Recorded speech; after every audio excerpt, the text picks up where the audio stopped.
ओम श्री साईराम. सत्य साई वाहिनी. प्रकरण 19. प्रार्थना. भौतिक आणि आध्यात्मिक कर्मांमधील संबंधांचं सुद्धा परीक्षण केलं पाहिजे. आपण शेत खोलवर नांगरून बीज अंकुरण्यासाठी सुयोग्य करतो. आपण उत्तम बीज निवडून खाचांमध्ये रोपण करतो. आपण रोपांचं काळजीपूर्वक संवर्धन करतो. त्यांना हानिकारक असलेलं तृणं काढून टाकतो. आपण आवश्यक असेल तेव्हा रोपट्यांचं सिंचन करतो. कुंपण उभारून त्यांना संरक्षित करतो. आपण निगराणी राखून रोपांचे हानिकारक कीटकांपासून संरक्षण करतो. या महत्त्वाच्या कार्यांमधील प्रत्येक कार्य आपण दक्षपणे, विनाविलंब, आवश्यकता असेल तसं आणि तेव्हा पार पाडतो. परंतु हे सर्व करूनसुद्धा आपल्या श्रमाचं फळ घरी पोचेल आणि आपल्या उपयोगासाठी ते साठवता येईल अशी खात्री आपण कशी देणार?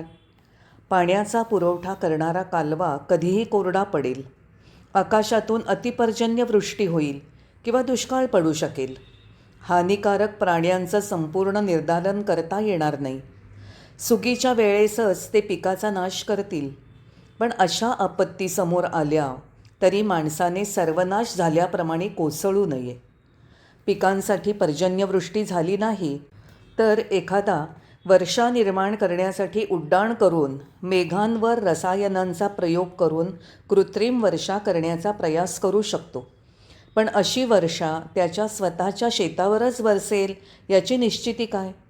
कृत्रिम साधनं देवांना प्रसन्न करू शकत नाहीत. देव त्यांच्या इच्छेप्रमाणे सहाय्य करतात किंवा विरोध करतात. जेव्हा सर्व मार्ग बंद होतात आणि शेवटी एखादा परमेश्वराला वर्षेसाठी प्रार्थना करायचं ठरवतो, त्यावेळी ही प्रार्थना कशी रचलेली असावी, तिचा उच्चार कसा असावा हा प्रश्न उभा राहतो. विनाश झालेला तर स्पष्ट आहे. हे परमेश्वरा, वर्षेच्या असह्य तृष्णेने माझ्या शेतातील वाढतं पीक शीघ्र कोरडं पडत आहे. माणूस आणि गुरांची तहान भागवण्यासाठी कालव्यामध्ये एक थेंबही पाणी नाही. म्हणून आमच्यावर कृपा कर. आम्हाला वर्षा दे, भरपूर दे, शीघ्र दे. मध्येच एक दुसरी समस्या उभी राहते. असं म्हणूया की एखाद्याच्या शेजाऱ्याने कोणता तरी उत्सव साजरा करण्याची योजना केली आहे आणि वर्षा आल्यास त्याने योजलेल्या उत्सवावर पाणी पडेल आणि पाहुण्यांची असुविधा होईल, म्हणून तो तेवढ्याच तळमळीने प्रार्थना करतो, हे परमेश्वरा, हा उत्सव पार पडेपर्यंत वर्षा होऊ देऊ नकोस. वर्षेसाठी तडफडणारा आणि वर्षेला विरोध करणारा असे हे दोन्ही प्रार्थक परमेश्वराचे परमभक्त आहेत. या परिस्थितीमध्ये परमेश्वराने काय करावं? त्याने कोणाची प्रार्थना स्वीकार करावी? अर्थातच प्रांजळ भावाने संपृक्त प्रार्थना स्वीकारणं ही परमेश्वराची विशेषता आहे. ज्यावेळी भक्तांच्या प्रार्थना परस्पर विरोधी असतात त्यावेळी त्याने अनुग्रहास काय रूप द्यावं? परमेश्वर मुक्त आहे. त्याचा संकल्प हा कायदा आहे. परंतु एका अर्थाने तो स्वतःच्या प्रेमामुळे आणि कारुण्यामुळे बंदिस्त आहे. एखाद्या राज्याचा राजा आपल्या प्रजाजनांपैकी प्रत्येकाची इच्छा पूर्ण करू शकत नाही. त्याच्यामध्ये सर्वांच्या इच्छा पूर्ण करण्याची शक्ती असल्याचा तो दावा करू शकत नाही. का? तो स्वतःच्या सर्व इच्छा पूर्ण करू शकत नाही. त्याने स्वतःमध्ये उद्भवणारी प्रत्येक इच्छा पूर्ण करण्याचा प्रयत्न केल्यास प्रजाजन निश्चितच त्याच्याविरुद्ध विद्रोह करून त्याला सिंहासनावरून पदच्युत करतील. त्याच्यावर ही टांगती तलवार सदैव आहे. कारण तो कितीही शक्तिशाली राजा असला तरी त्याला काही नियमांचं पालन करावं लागतं आणि न्याय्य शासनासाठी योजलेली काही बंधनं पाळावी लागतात. हे नियम आणि ही बंधनं स्वतः राजाने योजली असतीलही, पण एकदा अंमलात आणल्यावर तो सुद्धा त्यांनी बद्ध आहे आणि त्यांचा आदर करणं त्याला अनिवार्य आहे. जर त्याने त्यांचा त्याग केला किंवा उल्लंघन केलं तर त्याचा परिणाम अव्यवस्थित होईल. कारण प्रजाजनसुद्धा त्यांना उल्लंघण्याच्या किंवा त्यागण्याच्या स्वातंत्र्याचा प्रयोग करतील. यथा राजा तथा प्रजा. नियमांच्या रचनाकाराने सुद्धा स्वतः नियमांचं पालन केलंच पाहिजे. तो दूर राहू शकत नाही.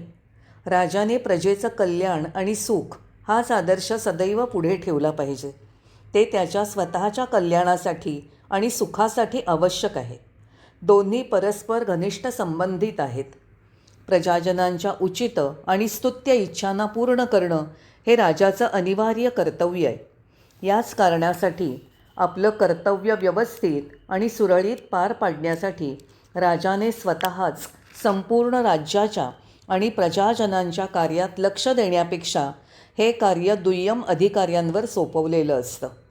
संसारातील राज्यातील राजांना कल्याण, समृद्धी आणि प्रगतीसाठी कठोर प्रतिबंध आणि मर्यादा, अनुशासन आणि कर्तव्य बळेच निर्धारित करावी लागतात.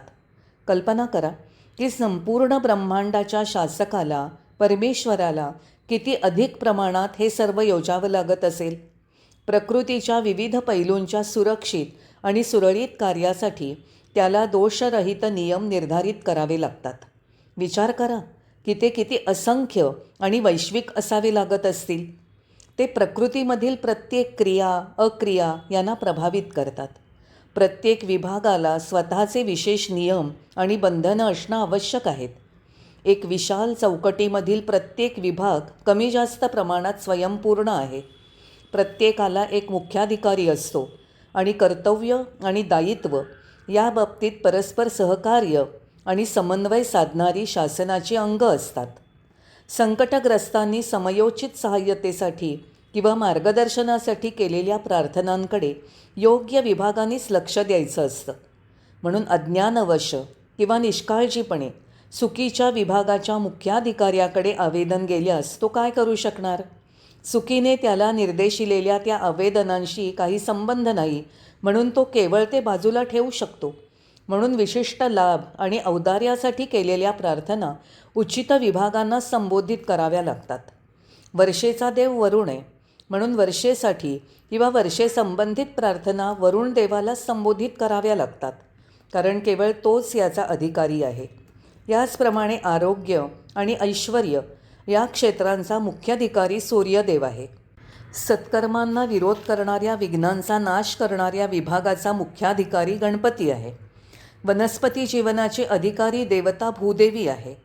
लागवड केलेली पिकं आणि औषधी वनस्पतींचं पोषण चंद्रदेव करतो. अशा प्रकारे दैवी प्रगटीकरण आणि आविष्करणाच्या प्रत्येक गटाचं संचलन आणि निरीक्षण यांच्यासाठी समर्थ दुय्यम दैवी अधिकारी आहेत. त्यांना देवदेवता असं संबोधलं जातं. मानवाच्या प्रत्येक इंद्रियासाठी अधिष्ठाता, संरक्षक आणि मार्गदर्शक अशा देवदेवता आहेत. ईश्वर एक आहे, तर तो स्वतः आमच्या प्रार्थना का ऐकत नाही आणि का पूर्ण करत नाही असं विचारता येईल. हा प्रश्न एका गैरसमजुतीवर आधारित आहे. तो दुर्बल श्रद्धेचं चिन्ह आहे.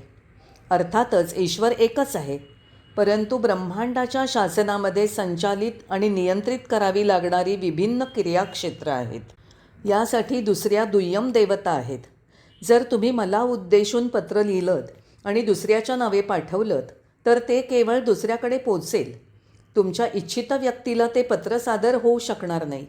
याचप्रमाणे तुमची इच्छा पूर्ण करण्यासाठी किंवा अस्वीकार करण्यासाठी संबंधित देवदेवतांनाच प्रार्थना करणं आवश्यक आहे.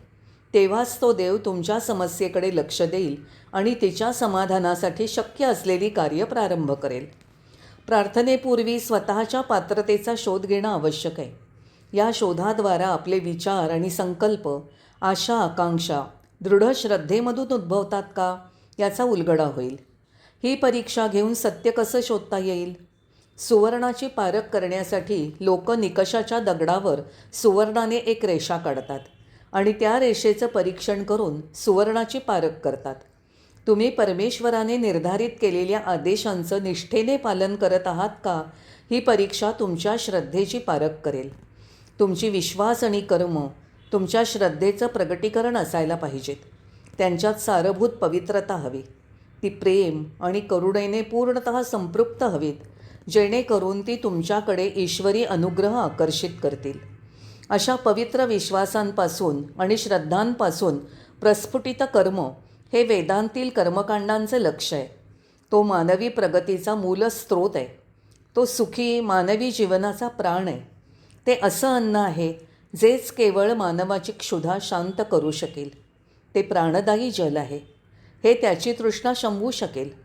कर्म मानवाशी एवढ्या अनिवार्यपणे बद्ध आहे जेवढा तो सत्यशोधन आणि सत्य जाणीव करण्याच्या आवश्यकतांशी बद्ध आहे. म्हणूनच वेदांनी शिकवलेल्या किंवा वेदांनी अनुमोदित केलेल्या कर्मांमध्ये कार्यरत राहणं हे मानवाचं सर्वप्रथम आणि निरंतर कर्तव्य आहे. 3 प्रकारची कर्म ईश्वराकडे पोचतात आणि त्याचा अनुग्रह अर्जित करतात. 1. व्यक्तिगत कामनेने प्रेरित नसलेलं कर्म. 2. निस्वार्थ प्रेमातून उद्भवणारं कर्म. आणि 3. परिशुद्ध हृदयातून उद्भवलेली प्रार्थना. या कर्माकडे ईश्वर ध्यान देतो. ती सरळ परमेश्वराकडे पोचतात. अन्य कर्म आणि प्रार्थना अधिष्ठात्री देवदेवतांशी संबंधित असतात आणि ते त्यांच्याबद्दल निर्णय घेतात. म्हणून प्रार्थना निस्वार्थ प्रेमाने व्याप्त आणि प्रार्थना फलाच्या कामनेच्या कलंकापासून विरहित असाव्यात. शास्त्र हा शब्द अनेकदा धार्मिक ग्रंथांना निर्देशिण्यासाठी वापरतात. त्याचा अर्थ अधिकाराने आज्ञा देणारे, आदेश देणारे, मार्गदर्शन करणारे असा आहे. अन्नसेवन करण्यासाठी उत्तम शिजवा, बीज पेरण्यापूर्वी जमीन नांगरून तयार करा, अशा प्रकारचे आदेश शास्त्रांनी देण्याची आवश्यकता नाही. नवजात वासरू मातेच्या कासेत त्याची क्षुधा शमवण्यासाठी आधीच साठवलेल्या दुधाचा शोध घेईल. हा आदेश कोणी दिलेला आहे आणि तो कुठे लिहिलेला आहे? जन्माबरोबरच जन्म घेणाऱ्याच्या उपजीविकेचं साधन उपलब्ध असतं. वास्तविकतः भरणपोषण प्रथम उपलब्ध होतं आणि व्यक्तीचा जन्म नंतर होतो. व्यक्तीचं अन्न आणि जीवनस्तर त्याने पूर्वजन्मात या दोन्हीसाठी प्रयास करताना गोळा केलेल्या पापपुण्यांवर अवलंबून असतो. मार्गातील अवरोध दूर करण्यासाठी तो आपल्या बुद्धीचा वापर करतो आणि या प्रसंगांमध्ये यशस्वी होण्यासाठी आवश्यक कौशल्य विकसित करतो. परंतु मानवी प्रगतीसाठी यथार्थ मूल्यवान मार्गदर्शन माणसाच्या ज्ञानाच्या आणि बुद्धिक्षमतेच्या अतीत आहे. तरीसुद्धा त्याचं आचरण आणि वर्तन, त्याची प्रवृत्ती आणि योग्यता यांच्या विशेषतांचं वर्णन वेदांमध्ये केलेलं आहे आणि त्यांच्या सीमा शास्त्रांमध्ये निर्धारित केल्या आहेत. माणसासाठी भौतिक स्तरावर कर्म जेवढं आवश्यक आहे तेवढंच वैदिक शास्त्रीय दृष्टिकोनातूनही आहे. विद्वानांनी हे जाणलं पाहिजे की धर्मग्रंथांमध्ये प्रशंसिलेली कर्म माणसासाठी इहलोकात उत्तम कल्याणकारी आहेत आणि भावी जीवनात शांती आणि सौख्यप्रदायक आहेत. लाभप्रद कर्मांच्या कलेमध्ये मानवसेवेचं ध्येय अग्रणी आहे. अर्थातच या ध्येयाचा पाठपुरावा करणारी व्यक्तीसुद्धा लाभ पावते, कारण ज्या समाजाची ती सेवा करते त्या समाजाची ती सुद्धा एक अंग आहे. या भव्य साहसाची ती सहभागीदार आहे. सेवाकार्यात भाग घेताना ही जाणीव आणि या सत्याचं ज्ञान असणं हीच सेवेसाठी सर्वोच्च प्रेरणा आहे. आज आपण सर्वत्र मानवसेवा हीच माधवसेवा, लोकसेवा हीच लोकेशसेवा, जनसेवा हीच जनार्दन सेवा, जीवसेवा हीच देवसेवा अशा घोषणा ऐकतो. प्रत्येक घोषणा याच कल्पनेकडे लक्ष वेधते की मानवाची सेवा ही परमेश्वराला अर्पण केलेली पूजा आहे. ही कल्पना निश्चितच सत्य आणि यथार्थ आहे, परंतु सेवेच्या पद्धतीवर अनेकांनी योग्य विचार केलेला नाही. मानवसेवेचं आव्हान ऐकलं जातं आणि त्याचं स्वागत होतं, परंतु ही सेवा कशी आणि कुठे अंमलात आणायची याबद्दल तर्कयुक्त निर्णय घेतलेला नसतो. प्रत्येक जण स्वतःची प्रवृत्ती आणि प्रेरणा यांचं अनुसरण करतो. सर्वात शक्तिशाली प्रेरणा स्वउन्नतीची असते, जी सेवा म्हणून लपवली जाते. अशा सेवेद्वारा समृद्धी प्राप्त होत नाही आणि आध्यात्मिक प्रगतीसुद्धा होत नाही. रचनात्मक कार्यापेक्षा विनाश अधिक होतो. एखाद्याला सहाय्य करणं, दुसऱ्यांशी सहकार्य करणं, त्यांच्या आपत्तीमध्ये, पराजयामध्ये, अस्वास्थ्यामध्ये सहानुभूती व्यक्त करणं, या सर्व गोष्टी केवळ व्यक्तीसाठी नव्हे तर वैश्विक स्नेहभाव आणि सौख्यासाठी सुद्धा घडल्या पाहिजेत.